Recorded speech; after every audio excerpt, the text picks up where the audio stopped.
The latest on the face-off between Russia and the West over Ukraine, a superpower conflict that echoes the Cold War. ABC's Martha Raddatz and Terry Moran both on the scene.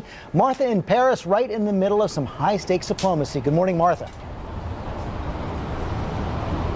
Good morning, George. There is a meeting today between John Kerry and Russia's foreign minister. It should be tense and frank, especially after that provocative missile launch. Was it a routine missile test or blatant show of force? That is the question many in the international community are asking this morning after Russia's intercontinental ballistic missile launch Tuesday.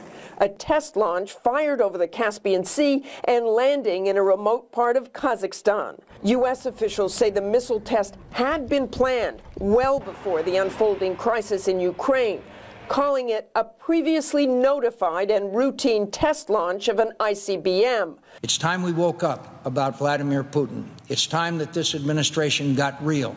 All this frenzy coming on a day full of diplomatic meetings. Secretary Kerry met with the acting Ukrainian president and prime minister in hopes of easing tensions while firmly condemning Russia's actions. And both Kerry in Ukraine and President Obama back home are sending the same decisive message that Russia needs to de-escalate or face international pressure. Our partners will have absolutely no choice but to join us to continue to expand upon steps we have taken in recent days in order to isolate Russia politically, diplomatically, and economically. We're prepared to make sure that the rights of all Ukrainians are upheld. The U.S. will keep up the pressure today, but the Russians keep pushing back. George? They do, Martha. Okay, let's go to ABC's Terry Moran on the ground in Ukraine all through this crisis. He joins us now. And Terry, after that missile launch yesterday, now some talk about anti-missile batteries in the Ukraine. Absolutely, George. It's a military standoff here, as you can see behind me. An interesting scene. Ukrainian soldiers, Russian soldiers sharing a smoke, sharing a laugh, but they all know if given the orders, they'll fight. And Russia keeps tightening the screws here. As you just pointed out, two more anti-missile batteries, Ukrainian anti-missile batteries, now under de facto Russian control. Ukrainian ships bottled up in the harbor by Russian warships. There's no question this whole place remains on a nice edge of tension.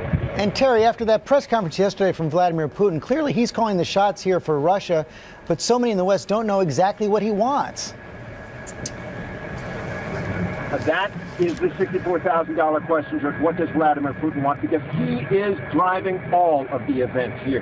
He seemed to suggest in that press conference that he doesn't want his troops to go farther into Ukraine, and that did hearten the stock markets and others. But he also, George, sent an unmistakable message to President Obama and the West.